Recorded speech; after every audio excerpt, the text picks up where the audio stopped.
makanya Mbak Fitri bilang bahwa kata Allah itu kata menyesatkan. Jadi hanya diberi kode Allah gitu aja, orang tuanya bisa disembelih.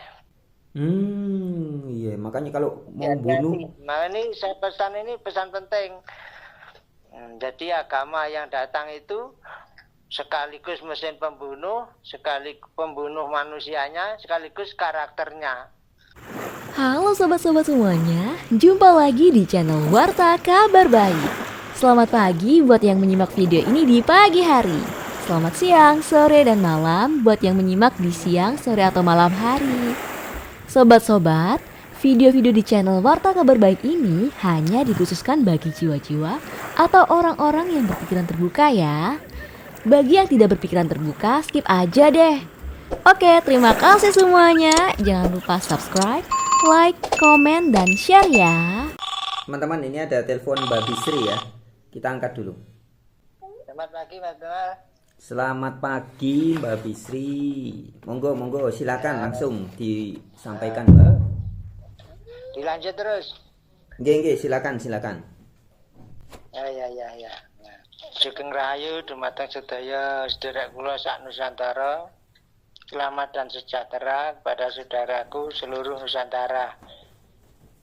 Mbak Fitri yang sekarang ini mau menjelaskan babakan satu masalah perang Badar. Nanti kalau enggak diselesaikan, nanti orang pada banyak bertanya, apa perang Badar itu? Perang Badar. Nggih. Lanjut Mbak. Ya, perang Badar ini orang banyak nggak tahu, itu berandai-andai. Dikiranya Nabi Muhammad itu perang Badar itu seperti apa. Perang Badar itu perang babakan wedaran.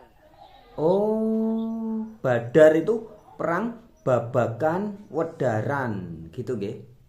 Iya, pada akhirnya memancing Hindu membuat agama, Buddha membuat agama, dan lain-lain. Itu babakan wedaran ya. Tujuannya itu. Nggih. Ya, itu namanya perang Badar. Nah, itu hasil dari perang Badar tadi. Perang Badar ini kan ada dua, dua kata terjemahannya. Satu namanya perang Badar itu nggak jadi perang.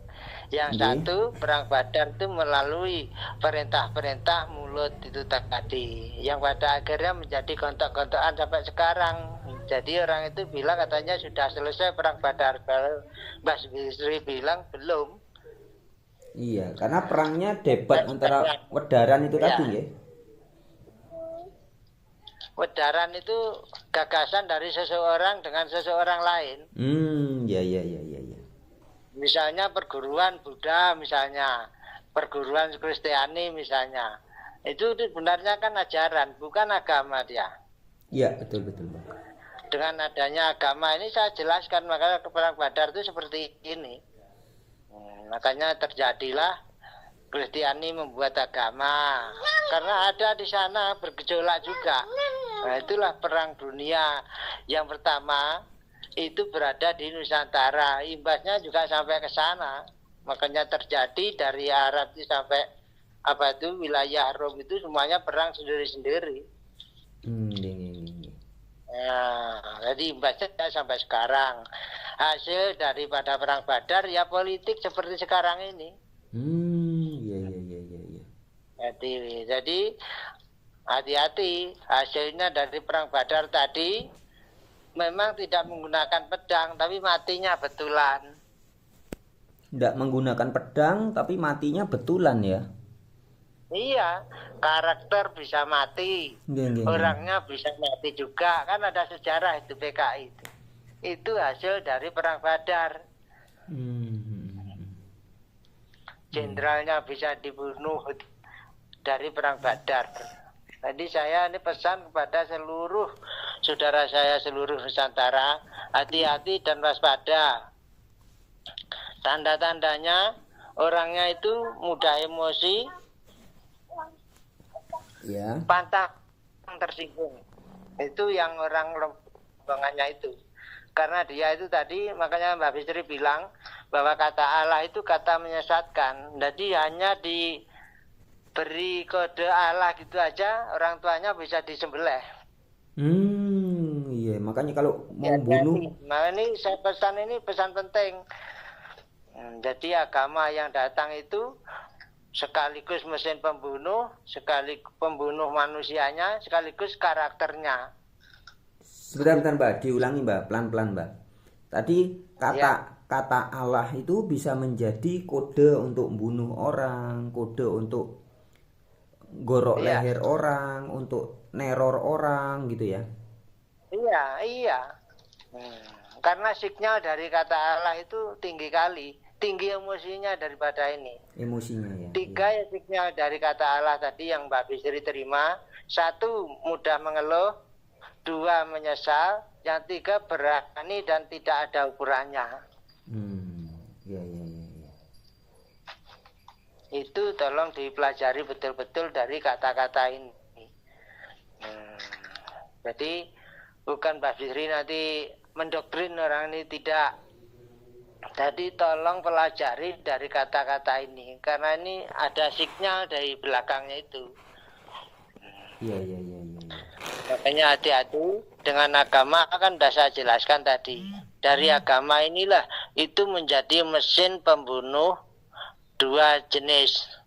Satu, jenis karakter hilang, termasuk budaya apa itu tadi semua hilang. Ya. Habis itu nyawa juga begitu juga. Tengok saja, saya tidak menentukan di daerah mana ya. Saya menentukan itu karakternya orang kalau sudah masuk kuat kali dengan kata agama tadi. Itu nggak peduli dia dengan hanya ditambah kata Allah itu aja. Wah itu bupati udah tunduk semua. Ini perintah Allah, dah. Nggak bisa apa-apa dia. Padahal Allah yang asli, yang Maha Agung itu tak pernah merintahkan apa-apa. Itulah namanya doktrin. Yang Maha Agung itu alam langgeng ini yang kita tengok ini kan nggak pernah berubah. Dari kecil sampai besar ya keadaannya seperti ini. Itulah namanya langgeng. Jadi orang itu nggak tahu, makanya bilang bahwa Allah itu tidak bisa dilihat. Kalau Allah tadi ya iya memang nggak bisa dilihat, nggak tahu. Artinya itu tidak tahu. Jadi Allah itu artinya tidak tahu. Dengan mencari ketidaktahuan tadi lama-lama lah ngamuk. Itu. Iya. Jadi orangnya itu bingung, lama-lama ngamuk, gitulah dia. Kalau itu bisa dibuktikan dari ayatnya itu tadi, itu tidak ada terjadi tsunami. Jadi Allah yang Maha Tahu wujudnya Allah itu tadi ya manusia itu, bukan Allah ya. Allah itu wujudnya ya manusia itu sendiri. Karena tidak ada yang bisa bilang kata Allah selain manusia. Walaupun yang Maha Agung itu menciptakan ini banyak. Dengan wujud berbentuk itu tadi percikannya yang Maha Agung itu. Nah itulah dat yang di dalam manusia itu tadi. Jadi manusia itu bisa terhubung kepada yang Maha Dat, itu harus melalui dat yang ada di dalam dirinya, bukan melalui pikirannya. Jadi ada sinyal, melalui sinyal atau frekuensi atau rasa tadi. Bahasa sekarang kan berbagai macam, udah ada bahasanya semua, makanya Mbak Bisri bisa jabarkan. Jadi kalau Mbak Bisri mau suruh berkata yang terlalu detail tidak bisa, karena Mbak Bisri ini pendidikan cuma 2,5 SD, makanya agak susah Mbak Bisri mau bilang itu tadi. Mengutarakan itu sulit karena Mbak Bisri bukan orang pinter. Mbak Bisri orang yang bodoh, pendidikannya cuma 2,5 SD. Jadi kelas 3 aja nggak nyampe, SD nggak tutup, nggak selesai. Tapi Mbak Bisri entah kenapa dapat petunjuk seperti ini, harus menjelaskan kepada bangsa Nusantara. Nah inilah yang menjadi Mbak Bisri itu PR paling penuh di sini. Kenapa nggak memilih yang insinyur yang mudah berpintar-pintar bicara itu. Kenapa kok milih yang tidak tahu apa-apa seperti Mbak Bisri? Nggih, nggih, nggih. Jadi Mbak Bisri ini hanya mengutarakan dawuh-dawuh yang dari dalam, petunjuk dari dalam itu tadi harus diutarakan supaya bangsa Nusantara nanti cepat sadar. Jadi betul-betul merasakan bahwa kita itu tertipu oleh kata-kata yang enak. Nggih, nggih. Coba bayangkan, semuanya itu serba dimanjakan kalau menurut dari ayat. Dari ayat-ayat itu loh dimanjakan. Kalau dulu urusan apa-apa itu nanti kerajaan yang mikir. Jadi kalau ada apa-apa misalnya di masyarakat itu ada miskin di daerah sana itu, intel itu dari desa-desa itu berfungsi semua. Misalnya terjadi bencana, itu tangkap darurat, orang bersatu cepat itu, nggak ada pakai sekarang ini seperti ini. Nanti apa itu sembako bisa diambil dibohongi itu tidak ada karena peradaban masih ada. Iya. Dan itu lengket dengan jiwanya kalau masa itu. Jadi kalau orang ingin dekat dengan yang maha agung atau yang punya dat itu, dat di dalam itu tadi, datullah itu tadi. Nggih. Datullah itu dat turun temurun.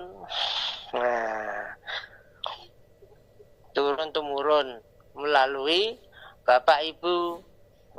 Jadi makanya ya sebenarnya yang diajarkan itu sangkan parane dumadi itu tadi menjadi besar, menjadi negara ini, kecilnya keluarga, besarnya nanti sampai jadi negara. Itu berdasarkan seperti yang saya ceritakan kemarin. Jadi yang diajarkan itu seluruh dunia sama, tidak ada yang beda dari kerajaan Majapahit dulu. Itulah yang namanya proyek besar-besaran. Ini harus saya ceritakan, nanti kalau enggak nanti dikira kita ngelantur.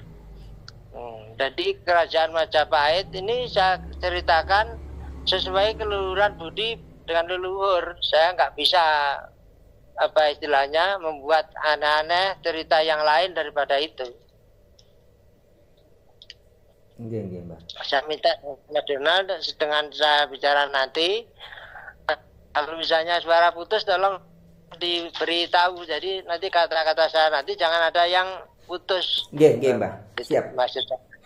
Jadi Lanjut, semuanya mendapat berita dari leluhur yang sesuai dengan berita yang masa itu.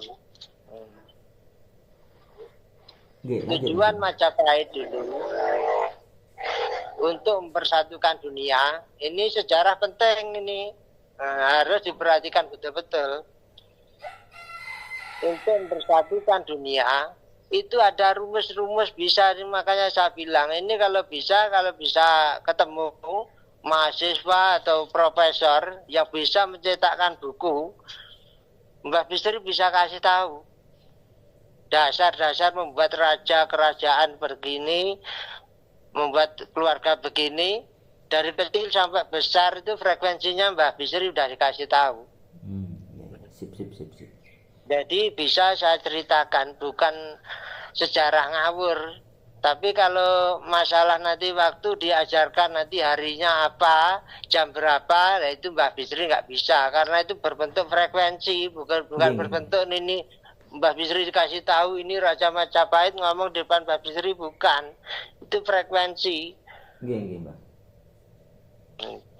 Hanya kebetulan walaupun kelas 3 SD nggak tamat, Mbak Diri bisa mengerjakan kerjaan elektronik. Di elektronik itu penuh sinyal, makanya saya bisa ketemu dengan leluhur itu.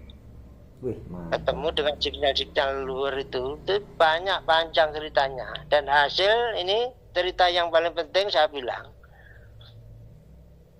Raja Majapahit membagikan ilmu pengetahuan. Judulnya itu Sangkan Paraning Dumadi. Semua, baik di Yerusalem, baik di Arab, dan akhirnya menjadi kerajaan Di sana itu ya dasarnya harus dari sini Nusantara. Dan bahasa Nusantara itu bukan bahasa Jawa saja loh. Ada bahasa Malaya, bahasa Malayu, bahasa Madyo, bahasa Kromo. Itu semua.